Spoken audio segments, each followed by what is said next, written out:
শুভ শারদীয়া সকলকে আমার চ্যানেলে তোমাদের অনেক অনেক স্বাগত। আজ হলো চতুর্থী আর আজ থেকে আমাদের পুজোর শুরু, পুজোর ব্লগিংও শুরু।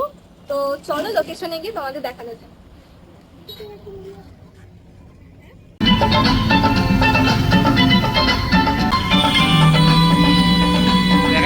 প্রথমেই আমরা চলে গেছিলাম তেলেঙ্গা বাগানে। তো এখানে বেশ একটা ইন্টারেস্টিং জিনিস দেখতে পাচ্ছি, চারিদিকে কিউআর কোড লাগানো আছে। কিউআরটা স্ক্যান করলে একটা ওয়েবসাইট খুলে যাচ্ছে। এই ওয়েবসাইটের থ্রু স্টিল ছবিগুলোকে স্ক্যান করলে ছবিগুলো কিন্তু মুভ করবে। তেলেঙ্গা বাগানের এবারের থিমটা ছিল অচলায়তন, মানে এমন একটি সমাজ ব্যবস্থা বা প্রথা যেগুলো বহু দিন ধরে চলে আমার তো কনসেপ্টটা ভীষণ সুন্দর লেগেছে। হয়েছে এই দেখো মুভ করছে ছবিটা, কিন্তু স্টিল কিন্তু ফোনের মধ্যে এটা মুভ করছে, বেশ ইন্টারেস্টিং না? এই যে শুরু হয়ে গেল ভলেন্টিয়ারদের, চলুন চলুন, দাঁড়াবেন না দাঁড়াবেন না। আরে আপনারা তো কষ্ট করে যখন প্যান্ডেলটা তৈরি করেছেন, দেখার তো সুযোগ করে দিতে হবে। যাই হোক, এই কনসেপ্টটা কিন্তু আমার খুবই ভালো লেগেছে। এখানে যেমন পাঠাবলি দেখানো হয়েছে, এখানে পিরিয়ডসের ব্যাপারটাও দেখানো হয়েছে, আর ঠাকুরের মায়ের মূর্তিটা তো ভীষণ সুন্দর হয়েছে। তো চলো নেক্সট প্যান্ডেলের দিকে যাওয়া যাক। তো আমরা এখানে এই গেট দিয়ে ঢুকছিলাম, তখন আমাদের বললো না না ওই গেট দিয়ে যান। তো আমরা তিনজনই বেরিয়েছিলাম, গ্রুপটা কিন্তু খুব একটা বড় নয়, আমি, মা, আর এখানে যে ভিডিওগুলো করছে ওটা আমার দাদা। তো আসতে না আসতেই প্রচুর খিদে পেয়ে গেছিলো আমাদের, তাই এখানে একটা দোকান দেখে আমরা এখান থেকে নিয়ে নিচ্ছিলাম গজা আর লিমকি। সেটা কিনা কিছুক্ষণ হাঁটার মধ্যেই কিন্তু খাওয়াটা কিন্তু শেষ হয়ে গেছিলো আমাদের। তো এরকম তো খাওয়া দাওয়া চলতেই থাকবে পুজোর মধ্যে, তাই কি না? ব্যাগের মধ্যে করে দুটো ছাতা নিয়ে এসেছি, বৃষ্টি হচ্ছিল, খুবই ভালো ব্যাপার। ভারী, এটা নিয়ে আর হাঁটা যাচ্ছে না। আমি নিচ্ছি কিছুটা, মা নিচ্ছে, দাদাও নিচ্ছে, তাও এটা নিয়ে আর হাঁটা যাচ্ছে না। চলো দেখা যাক কি বলো। আমরা হাঁটতে হাঁটতে যখন মুচিবাজারে এই ক্লক টাওয়ারের এখানে এসে পৌঁছাই, তখন বাবা ভিডিও কল করেছে যে দেখতে যে আমরা কতদূর গেছি, ঠিকঠাক আছি কি না। কারণ বাবার কাজ ছিল, তাই বাবা আসতে পারেনি, আমরা তিনজনই বেরিয়েছিলাম। তো দাদা আমাকে পুরো ইগনোর করতে করতে জায়গাটা দেখালো।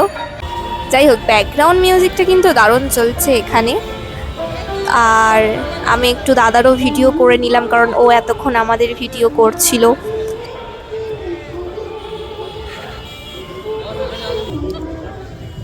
চলো এইবার প্যান্ডেলের ভেতর প্রবেশ করা যাক।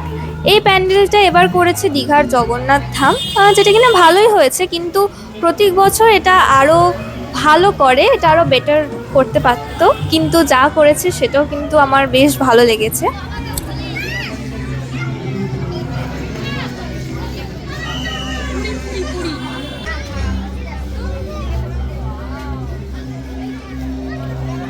এরপর চলে গেলাম নলিন সরকার স্ট্রিট। এখানে থিমটা ছিল রূপান্তর। এটা হচ্ছে ওয়ান অফ বেস্ট প্যান্ডেলস, ভীষণ সুন্দর করেছে প্যান্ডেলটা, এত ক্রিয়েটিভিটি এত ক্রিয়েটিভিটি। এই সামনে যে ড্রাগনটা করেছে না, ভীষণ ভালো। এই দেখো, আমার তো এটা ভীষণ ভালো লেগেছে। এবং মায়ের যে প্রতিমাটা এত ইউনিক করেছে না, খুব সুন্দর করেছে এটা। এই যে এখানে দেখাচ্ছি, দেখো গামছা দিয়ে এটা বডিটা করেছে, পুরো কতগুলো হাত এইভাবে নড়ছে, সুপার, দারুণ লেগেছে এটা আমার। এরপর আমরা চলে গেছিলাম নবীন পল্লী, যেটা কিনা আগের বছর করেছিল আবোল তাবোল। সেখানে এবারে থিম ছিল আমাদের দেশ আমাদের দুর্গা।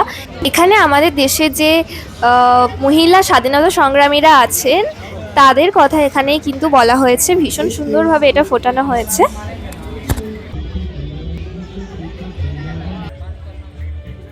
এইবার চলে আসছি কাশী বসলেন। এখানের যে প্যান্ডেলটা করেছিল এতটা মিষ্টি লাগছিল না দেখতে, প্রতিমাটাও ভীষণ মিষ্টি। আর এখানে যে শোটা চলছিল, মানে আমরা যখন যাই তখন চলছিল না, আমরা যখন প্রায় ঘুরে এই দিকটায় চলে আসি তখন কিছু ভিআইপি গেস্টদের জন্য এই শোটা চলছিল, আমাদের জন্য নয়।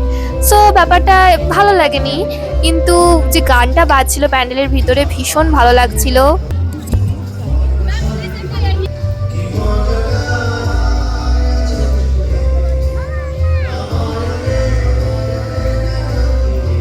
বাচ্চাদের জন্য তো এই প্যান্ডেলটা একদমই পারফেক্ট। এখানে প্রজাপতিগুলো দেখো কি সুন্দর লাগছে দেখতে, আমার তো সত্যি বলতে দেখে এত আনন্দ হচ্ছিল না, বলার মতো নয়। যারা টাকার লোভে দেশের সম্পদ বিদেশে পাচার করে গলাটা চিনতে পারলে? হ্যাঁ, ঠিকই ধরেছো, এটা হলো ফেলুদার গলা। তো এইবারের দরিদ্রি পাড়ার সার্বজনীন দুর্গোৎসবের থিমটা ছিল রহস্য রোমাঞ্চন, সত্যজিৎ রায়ের ফেলুদা। খুব সুন্দরভাবে ফুটিয়ে তুলেছে, 3-4টে লাইভ ক্যারেক্টারও এখানে চলছিল।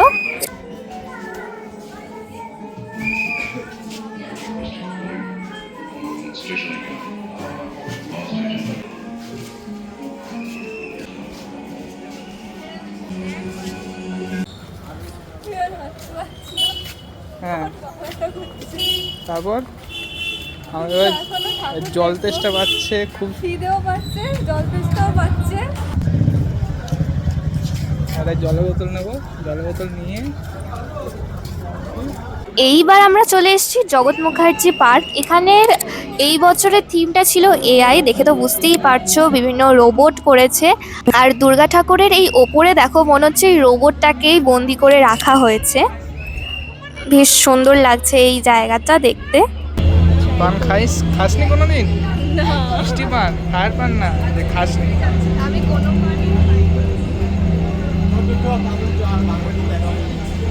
মিষ্টিতে চুবিয়ে দিল। ভালো খেতে, খাও। ওটা ইয়ে না, মিষ্টি না। আমি তো প্রথমবার পান ট্রাই করলাম অ্যান্ড লিটারেলি সত্যি কথা বলছি, পান ইজ নট ফর মি। আমার খেতে একদমই ভালো লাগেনি পানটা আমার জন্য একদমই নয়।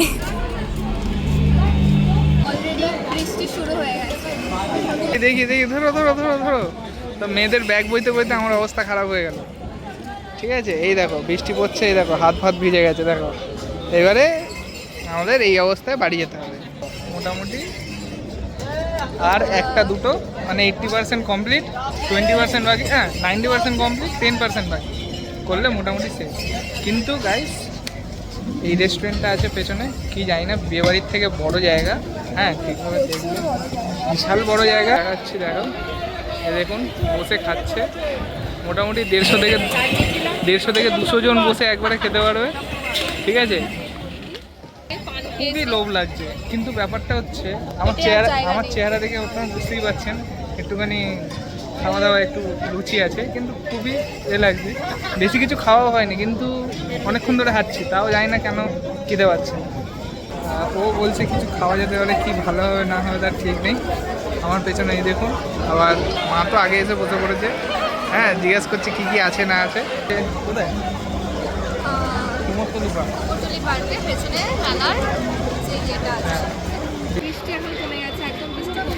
কেমন জোরে হচ্ছিল, প্রচন্ড জোরে বৃষ্টি পড়ছিল, জানি না বাইরে কোথাও জল জমেছে কিনা। কিছু বলছো? আমি অল্পই খেয়েছি, তোরাই খেয়েছি। লাস্ট প্যান্ডেল হলো আইরিতলা যুবক প্যান্ডেল। এটা হচ্ছে কাঁচ দিয়ে প্রচুর কালারফুল, প্রতিমাটাও সুন্দর। চতুর্থী এখানেই শেষ, দেখা হচ্ছে নতুন পুজো ব্লগের সাথে।